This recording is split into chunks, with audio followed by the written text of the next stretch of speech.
Hi, this is Daniela Wolf with Bestie Life, the podcast, and this is your community to support you through the little and not so little events that make up your day-to-day life. From the I've got this moments to the I just can't moments. We are here to empower all women to find and develop the skills they need to find peace, balance, and the bliss in their busy. Through solo episodes as well as interviews with amazing women who share their journey and their story and how it works for you. I hope you find the inspirations to make you laugh, think, as well as maybe rethink what you thought you knew, and connect as we realize that we are all living similar ups and downs and don't have to do it alone. So excited for you to hear this episode, and thanks so much for joining me today. Hi, this is Daniela with Bestie Life, the podcast, and today I want to talk about 5 behaviors that you might think are productive, but maybe aren't.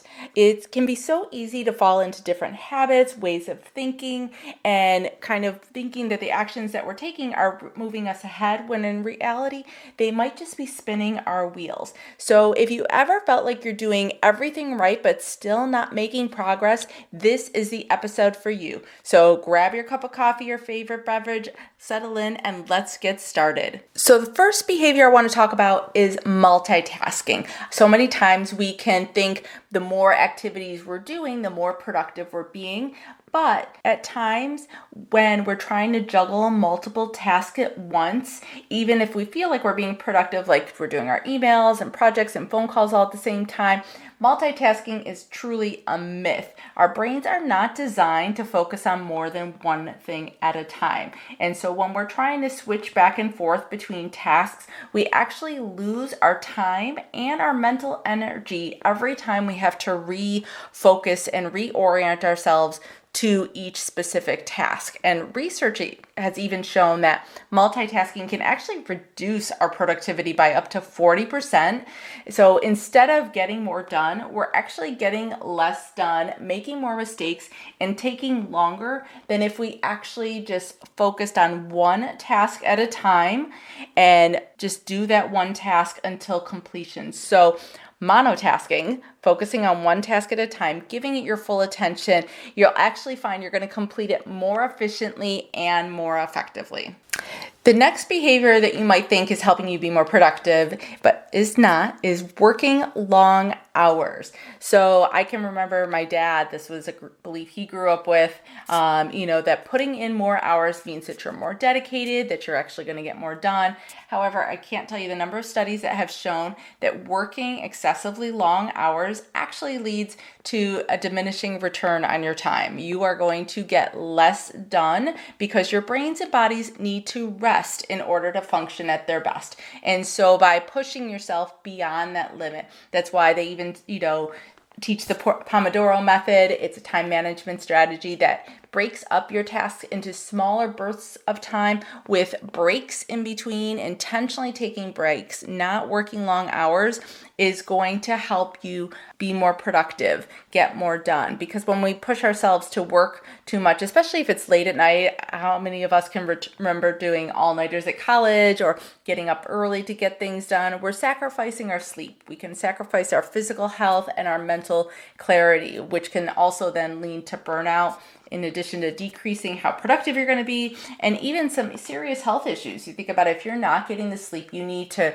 rest and repair your body every night, it's going to catch up with you over time. So instead, some of the things to do are definitely setting clear boundaries for your workday.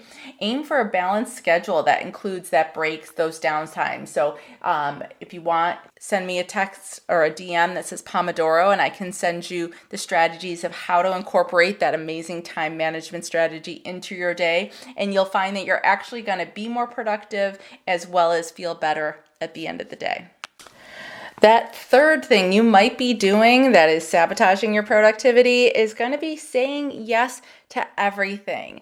And it's natural to want to be helpful, to, be part of things that are going on, to take on new opportunities. But when we overcommit, or especially if we're coming from a place of people pleasing, which has some fear and anxiety behind it, it's definitely going to put us on that path to overwhelm and burnout. So saying yes to every request, the PTA wants you to do something, your boss at work wants you to do something, there's a new project you want to be part of, you spread yourself just way too thin, and you can't be your best at any of them. If you've heard that expression, jack of all trades, master of none, there's only so many things we can really focus on at a time. And so we need to be able to learn to say no, to set some intentional boundaries or set some parameters about when and what we can do in order to maintain our productivity and overall well-being. So by prioritizing our tasks and commitments based on how important they are, there's another tool I use called the Eisenhower Matrix that helps you really prioritize what's important and urgent, what's important and not urgent, what's urgent but maybe not important, and what's completely unimportant, unurgent, and needs to be taken off your calendar right away.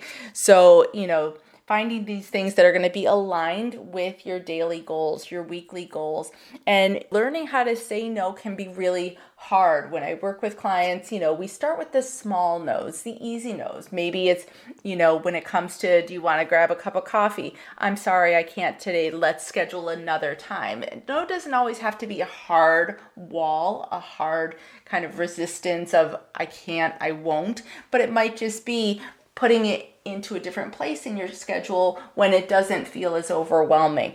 Hey, the PTA wants you to help bake cookies for this next fundraiser. I'd love to. I can't do it for this one, but can you help, sign me up for the next one? So you can pre-project that. You can put it on your calendar in advance so that it already has the space to not overwhelm you, so that you can really kind of accept and decline requests in a way so that you're focusing not only on what truly matters, but what's going to feel good to you at that time. If you are coming into something, feeling like you're stressed and you're overwhelmed and you got too many things on your plate, from a productivity standpoint, it's also going to trip you up because you're really not going to be as engaged and as invested as if you were really just saying yes to a few select important things. The fourth behavior that can really be sapping our productivity is constantly checking our phones, and specifically our emails. A lot of us have that habit of, we keep looking at our devices, we keep looking at our tabs open and our apps and things like that. We keep our email inbox open all day, responding to messages as soon as they come in.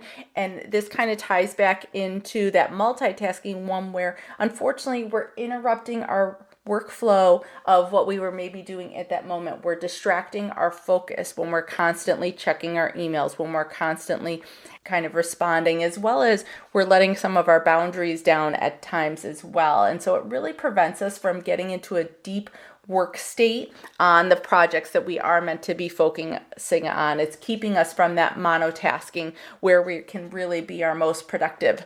So instead of checking your emails constantly, you can definitely set up specific times during the day to handle your inbox. I know a lot of times for people that's first thing in the morning to catch and make sure there's no crisis, maybe one midday and then one at the end of the day. So that allows you some then time to really focus on some important projects, some longer tasks, things like that, without that constant interruption. You'll also find that when you are focused on responding to emails, you're going to be a little bit more thoughtful and efficient when you're doing that and not distracted by some of the other things in your mind.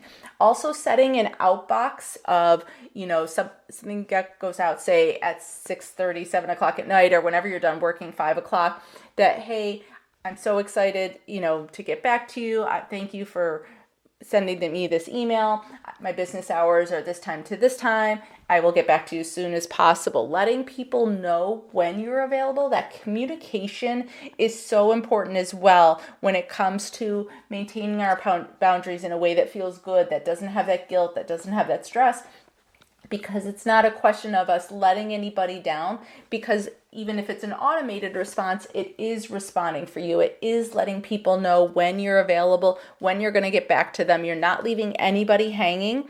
Also scheduling emails as well is something that I do, so that if I maybe did take a couple minutes on a weekend or outside of work hours to respond, it's not going to automatically send it until during my normal business hours, so that, again, I'm maintaining that boundary. It's not opening the floodgates to people thinking I'm available all the time and things like that. And it is going to help me to focus and be productive then, without, again, that guilt and worry of somebody reached out to me and they don't know when I'm going to get back to them. And the last one has to do with skipping your breaks. A lot of times, again, people think it's productive to power through your work without stopping, but we really need those regular breaks to maintain our focus and creativity and our productivity.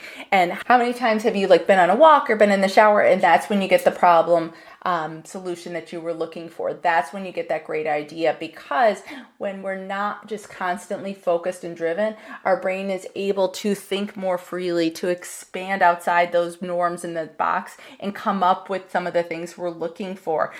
Unfortunately, when we do skip our breaks, it can lead to mental fatigue, decreased performance, and ultimately burnout. And so there's really so much importance that needs to be kind of focused back on to taking times for ourselves, resting, relaxing, taking breaks.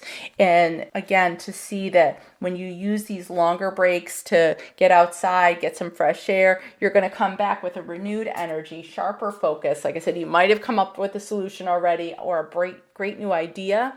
And so allowing yourselves to kind of be aware of these 5 productivity kind of sabotages that you might be doing, and taking the steps to do something different, to take some of those suggestions I gave in each area in order to set yourself up for success. So remember, if you find yourself multitasking, working long hours, saying yes to everything, constantly checking your phone or emails, as well as skipping your breaks, you might want to take some time and reevaluate your habits, make some small adjustments, improve your productivity and well-being. Because true productivity isn't always about doing more. It's about doing what matters the most effectively.